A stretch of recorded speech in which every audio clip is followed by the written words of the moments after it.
Wait, what do you mean you haven't dated your extroverted, more popular cousin?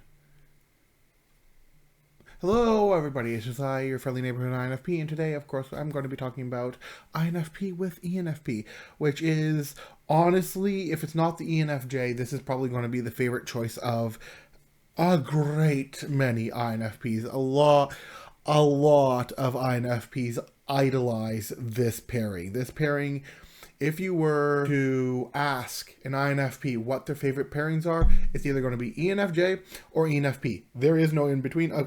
Except maybe INFJ. INFJ is probably also going to be up there, but I digress.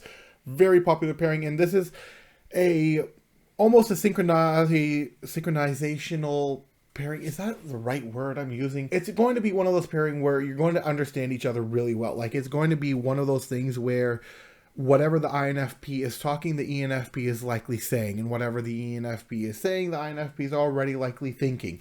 It's going to be one of those things where you're so in tune with one another that you don't even need to say a word by the time you already know what the other one is thinking. And you are essentially in a just very harmonious relationship in that way, but you're also in a very adventurous relationship because the ENFP is all about the new ideas and new things and new this and new that and new everything. They like newness, and they're going to help the INFP get into the whole newness if the INFP is kind of like struggling. But then the INFP is also going to help the ENFP get into like more in touch with their emotions and understanding their emotions and their feelings and why they're feeling a certain way, even though like because they understand, but it's not to like the same level that an INFP has mastered it, and then like the ENFP's ideas is not to the same level. Like they've mastered that more than an INFP has because it works in a very different way. So it's a very close pairing to each other because they share all the same functions, albeit in like just you're dating your extroverted counterpart. That's what you're dating your extroverted cousin is what you're doing. You're dating your extroverted counterpart, your extroverted part of you that you wish was out there in the world, and you see that in the ENFP, and you're like, yes, that is my ideal type. That is what I want it to be. And that's what I want to be around. And they understand you, and you understand them, and it just works in a very beautiful, harmonious sort of way. And this is going to be one of those relationships where suddenly you wake up and you're suddenly, in Egypt, and you have no idea how you got to Egypt, except the ENFP suddenly booked tickets. They didn't bother to wake you up, and bada bing, bada boom.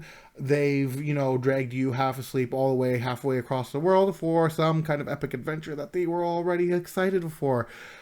Would you have known about this ahead of time? Maybe, maybe not. Who knows? Or maybe they bring you on some impromptu road trip that you're like, yeah, okay, sure, let's go on that impromptu road trip. Or maybe they're going to both of you are going to start throwing a bunch of stuff at the wall to see what works with like all the ideas that you're going to be coming up with and generating. And basically somebody just walking into your home is going to be walking into just like one massive brainstorming session. Or if they're not walking into some massive brainstorming session, they're probably going to be walking into a very passionate makeout session.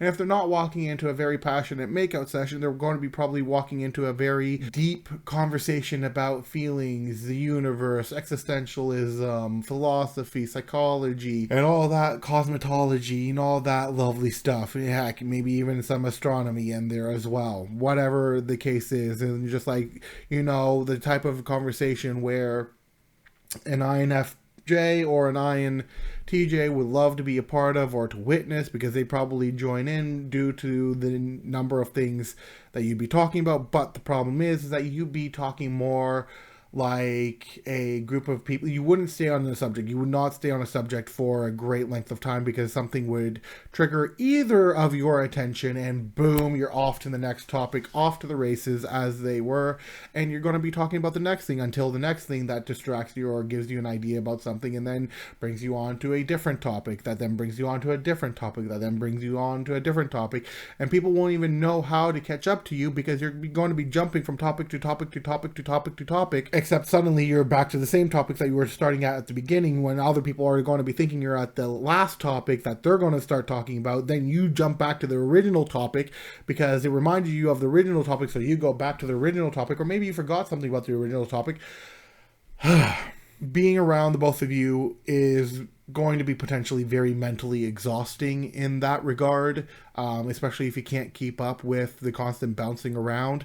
But definitely a lot of dreams, a lot of ideas, a lot of things that you'll try out. Heck, maybe even half of them fail, but that's okay because the ENFP is going to inspire you and like tell you that we'll keep going. One of these days, one of these things is going to work, and it's going to be super motivational because the ENFP is there with you. It is definitely everything that the INFP wants to exert into the world, the ENFP has, and everything the ENFP wants to internalize, the INFP has. So it works in a very harmonious way that they just mesh well, probably the second best after an INFP with another INFP. Although some could argue that an INFP with an ISFP would mesh better than a ENFP, but due to INFP sharing all the ENFP's functions, there's a debate there. Now, this is also going to be a very open to try new things type of relationship, and they're going to be trying some of the weirdest stuff. Heck, this might even be the group that even tried the cinnamon challenge at one point, or heck, maybe they decided to suddenly do an impromptu Rocky Horror Picture Show thing at some point, and nobody was expecting that because all of a sudden you come over to their house on October and boom, it's a mass production of the Rocky Horror Picture Show in the entire house. Nobody was expecting it, but it's there now and you gotta live with it. Definitely a very entertaining couple, a very if you want a couple to come in and just have popcorn just to watch their antics, their shenanigans that they do with each other, this is that couple to do that. I remember being with ENFPs and even the ENFPs that I am with now, but when you're to the level of synchronization that you are with other ENFPs, there is a understanding that happens there that other people won't necessarily know how to stop. But you have to, the types have to be willing to let that synchronization happen between the two of you, and they're going to be like glue. And once they're together, a lot of people will say that this might be a superficial stuff. No.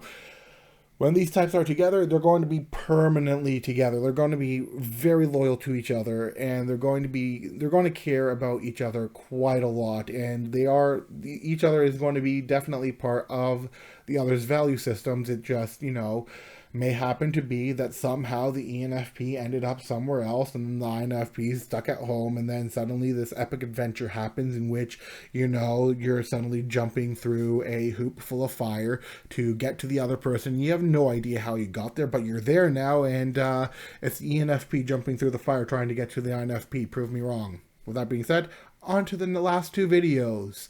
Bye.